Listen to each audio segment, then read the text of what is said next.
guys, how's it going? Today I'm planting a new evergreen in my garden, and I actually hadn't planned on doing a video about it, but as I was getting it out here and getting it ready, I thought, you know what, this might be something of interest to you guys because I think it addresses a couple of concerns that some of you guys might have about planting evergreens, one, up close to your house, and then finding a variety that's thin enough, that's narrow enough to put in small areas. Those are so hard to find when it comes to evergreens. You know, typically we fall back on maybe like a skinny arborvitae or a skinny boxwood, but there's not a lot of spruces and pines and things like that that will stay narrow. So this is called a weeping white spruce. Botanical name is Picea glauca pendula, and this one at max height grows about 12 to 15 feet tall and only about 3 to 4 feet wide. Isn't that amazing? I mean, this is perfect for this spot right here. This is the west side of our house. It's very sunny in this, just about this 15-foot spread here. So I think that this is going to be a really great piece to have because it adds some winter interest, which I'm sorely lacking. In fact, we pulled everything out of this flower bed and we're starting brand new. So I thought that this would be a really great one. The other thing I wanted to tell you guys is not to judge an evergreen in particular by what it looks like when it's a baby. When I first showed Aaron this evergreen, he didn't really care for it, the strictly weeping habit that it has, but I showed him a picture of what it looks like when it's mature, and he was all for it. He, thought, wow, that's really a striking kind of a unique centerpiece, like a focal point evergreen that you can put in your garden.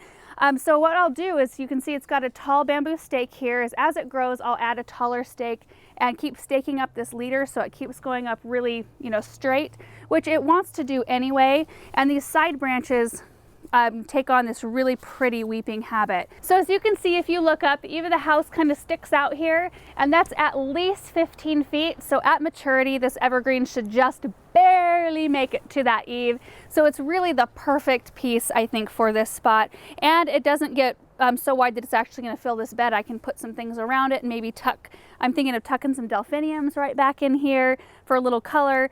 So anyway, what I'm going to do is dig the hole. This area right here is pretty good soil, so I'm actually not going to be amending it with any compost, but I will be using a starter fertilizer. I already have, there's drip tubing somewhere in this area. Yep, right here. Can you see that tubing right there? It's already run to this spot. So I'll just move the tubing out of the way when I dig the hole. So let me get the hole dug and then I'll show you how I treat the root ball and how I'm going to plant this. All right, so I've got my hole dug and you can see it's quite a bit bigger than the original size of the can, but it's only just as deep as the root ball. If anything, you want this to be above grade a little bit rather than below grade because you don't want water running in and settling toward the trunk, because as you know, evergreens don't like to be sitting in a lot of water. In fact, they don't like a lot of heavy clay soil. So if you have that, if you have heavy clay, it's good to add gypsum and some compost in there. But I'm just gonna add a little bit of starter fertilizer. This is just an organic that I like to use. I'm just gonna scratch it into the bottom of the hole. Kind of like that. And then I'm going to take a look at the root system on the plant, and you can see that it's kind of circling around the outer portion, and we're going to break that up just a little bit. We're going to be kind of gentle with it. Plants are really resilient, but you do want to break that root memory. You don't want them to keep growing around in a circle and eventually choking the plant out. So we'll just take care of that all the way around the outside. And I already looked at the bottom, and the bottom looks pretty darn good. There isn't any root problems down there. I got to decide which way I like it.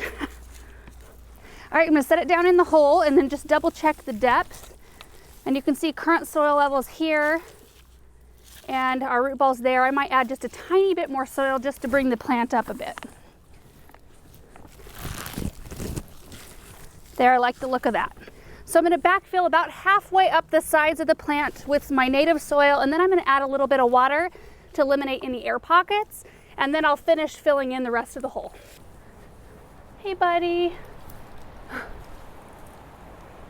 So even though this evergreen is not going to want a whole lot of water once it's established, this whole first year we're going to make sure to add a little bit of supplemental water to kind of help it along and not let the root ball dry out completely.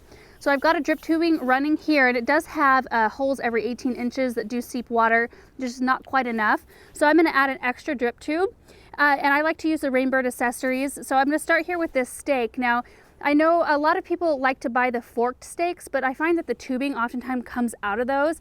These are a little bit more expensive, but so worth it. The drip tubing does not fall out. They work really well.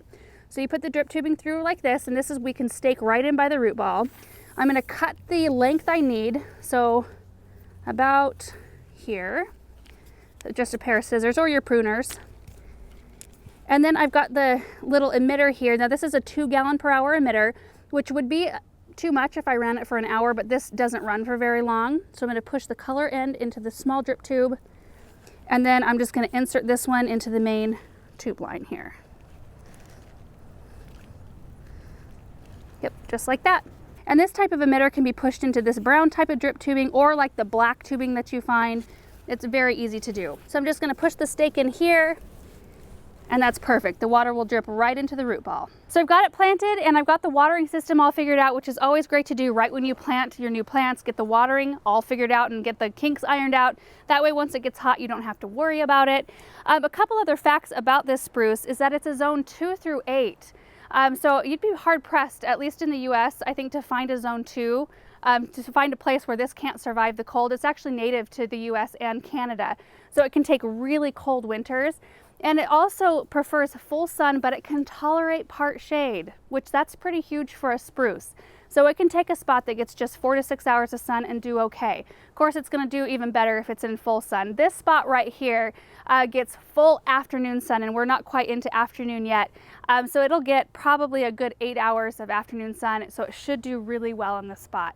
So that's it, you guys. I just thought you might be interested in learning a little bit more about this type of plant. We haven't done a whole lot of videos on evergreens. We will be ramping that up because we're going to be planting a whole bunch more this year. So stay tuned for more evergreen videos. Thank you guys so much for watching, and we'll see you in the next one. Bye.